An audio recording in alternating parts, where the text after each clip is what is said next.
Esse é o projeto de conclusão do curso Audiovisual e Mediação Tecnológica. O que eu trago para vocês é uma reflexão sobre uma atividade que foi realizada no passado, que eu fiz, no caso, na minha escola, Eliseu Paglioli, do município de Porto Alegre. Ela é uma escola especial, com alunos de múltiplas deficiências, e foi feito um projeto chamado Cordel Encantado, com base na tecnologia.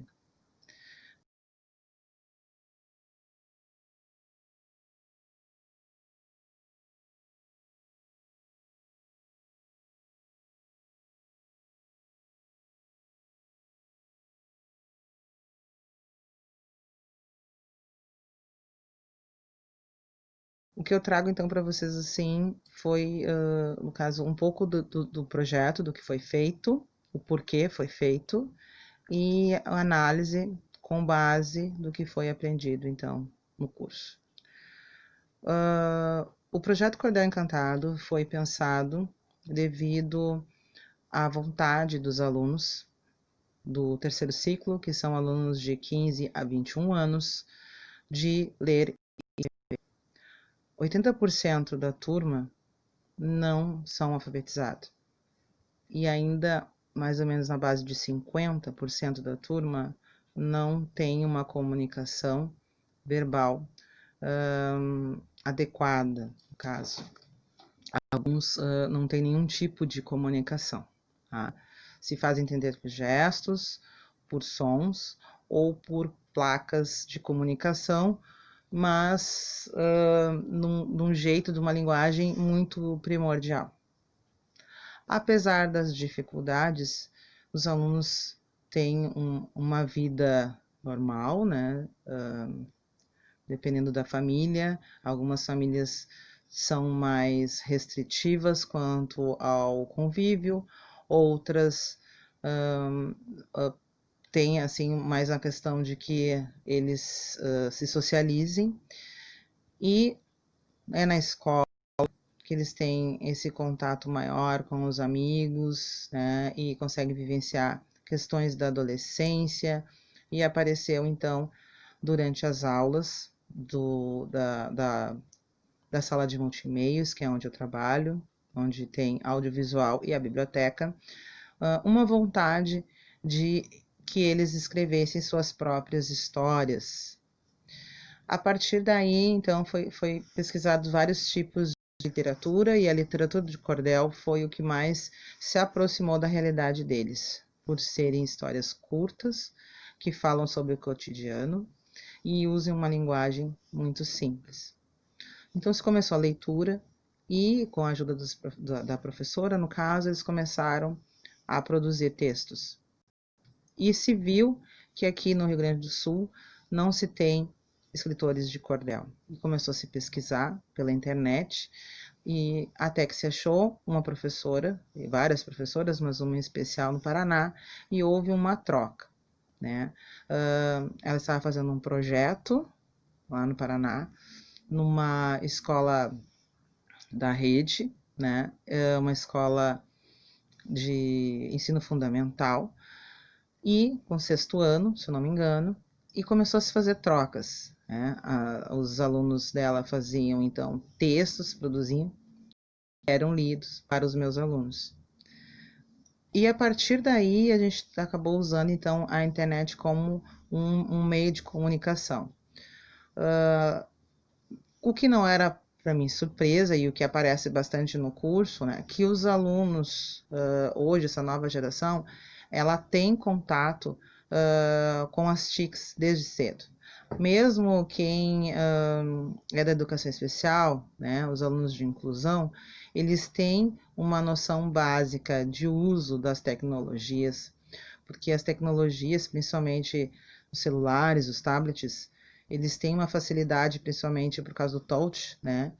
Que mesmo pessoas com deficiência física, elas conseguem fazer algum tipo de pesquisa, manipular algum tipo de jogos, e também tem a função de você falar e de repente fazer algum tipo de pesquisa. Mas o que não se aplica nos meus alunos, porque a maioria tem alguma dificuldade de fala. Tá? Então, eles têm uma noção de alguns aplicativos, eles têm uma noção de como se usa, né, o Facebook, as mídias, né, as redes sociais básicas, mas vêm as pessoas utilizando. Então, eles têm essa noção de uso. Então, se pensou, como os outros alunos também tinham essa noção, de usar o Facebook, que era uma ferramenta bem simples, que todo mundo utiliza, né? Mas usar num viés educacional. Então, se usou foi criada uma página de qual as professoras alimentavam com as suas atividades, né? Faziam vídeos, colocavam fotos, materiais, e aos poucos, então, foi se criando maneiras, né, de ter essa integração, sempre tentando puxar para que desse voz aos alunos, né, e também não se ficasse refém das tecnologias, mas que usasse ela como parceria. Aí está minha turma trabalhando.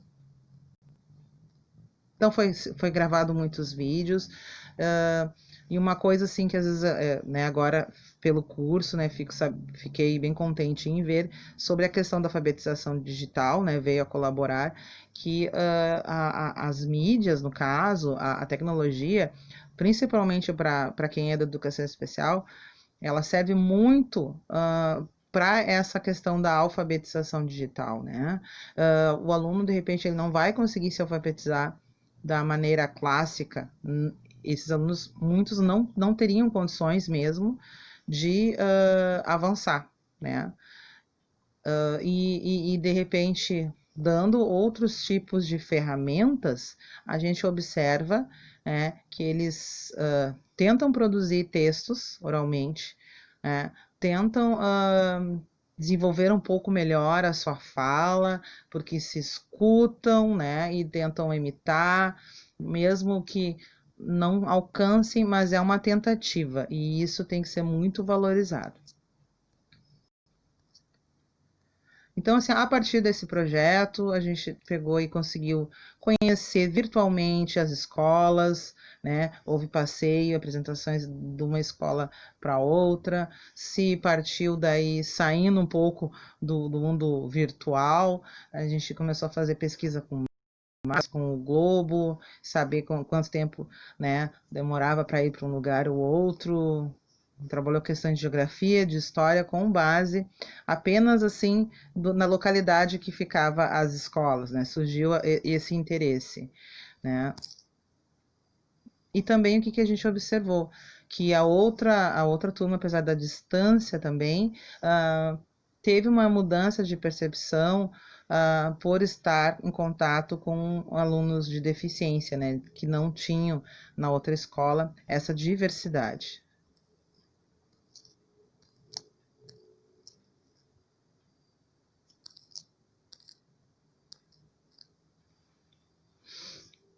Nosso projeto, além do Paraná, Rio Grande do Sul, também teve autores de outros estados, tivemos o cordelista Jonathan Henrique de Pernambuco, que se juntou ao nosso projeto, contribuindo com cordéis, né, contribuindo dando aula para os nossos alunos, incentivando, e foi assim muito rico. Então, são duas escolas, duas perspectivas, duas realidades e duas cidades diferentes, né? Unidas pela educação e a cultura. E a gente usou, então, esse projeto, né, com base, ele parou da pandemia, né, mas pretende se continuar ainda. E o que eu tiro, assim, do curso, né, sobre tudo isso? Que, de certa forma, eu estava no caminho certo, né? Sei que tenho muito ainda a melhorar. A educação especial, ela, em relação às TICs, né? Ela fica muito aquém, né? Quem trabalha diretamente com os alunos, e principalmente alunos mais velhos, a gente nota, assim, como é difícil a gente conseguir aplicativos, né, ou aplicativos, softwares adequados para alunos mais velhos, porque geralmente tudo que é feito para a educação especial, ela é feita como base da educação infantil. Então, geralmente a linguagem infantilizada, são usados personagens infantis e geralmente quem faz essa criação de conteúdo, tanto conteúdo, né, de aulas, conteúdo de histórias ou software, jogos, aplicativos, eles não têm esse conhecimento de que os alunos da educação especial, apesar de ter uma deficiência, e às vezes as pessoas falam erroneamente que eles não têm a idade mental, mas não é uma questão de idade mental, tá? Isso tem que ser muito bem estudado, isso é uma coisa assim, um termo até preconceituoso de se falar. Então, eles têm uma dificuldade de aprendizagem e déficits, mas eles são pessoas com as suas respectivas idades. E quando é um material que não é adequado à idade, né, por muito tempo ele vai usar aquele tipo de material, uma hora ele acaba perdendo interesse, né? Então, assim, a gente observa que, às vezes, os pais mesmo insistem em algumas coisas, né? Mas os alunos querem outros tipos de coisas, né? Que não tratem tanto quanto infantis. Então, como a gente vai pegar, de repente, um material de alfabetização para um adulto, que pode ser tanto de EJA, né, que tem apenas uma dificuldade, ou alguém que tenha DI, que tenha deficiência intelectual, né, vai alfabetizar com um material que tem a Peppa Pig, por exemplo, né, a Galinha Pintadinha, temas desse nível, para pessoas adultas, né? Com adolescentes que estão com toda a adolescência aflorada, com outros interesses. Então, é óbvio que esse tipo de material não chama atenção, mas é o que se apresenta. A educação especial ela é sempre deixada de lado, principalmente quanto a isso. O que é focado muito, e tem muito material na questão da educação especial, é a questão da tecnologia assistiva, né? Então, se tem pranchas para a questão da comunicação, né? Alguns aplicativos que falam, né, pela pessoa, e então se busca muitas coisas para normatizar a pessoa, né? Não que não seja necessário que se crie alguns aplicativos que possam facilitar a vida da pessoa, mas aquela pessoa que tem deficiência, ela também aprende, né? E elas geralmente são subestimadas muito na educação. Então, eu trago assim essa questão, né? E falando assim sobre crítico, né? Pensando assim nessa questão crítica, por que não são feitos esses tipos de material, né, para a educação especial? E por que eles são tão esquecidos na educação em geral, né? Porque são, assim, geralmente pessoas que moram em periferia, pessoas que têm as famílias desestruturadas, porque muitas vezes quando uma pessoa deficiente nasce na família, uma família já racha, né? Já o pai já abandona, é uma pessoa que não vota. Então, tem muitas implicações ligadas diretamente e que refletem na educação. Tá? Então, eu trago apenas isso, que eu trouxe então a minha realidade, a minha vivência para vocês, e espero que tenha concluído o curso. Um abraço.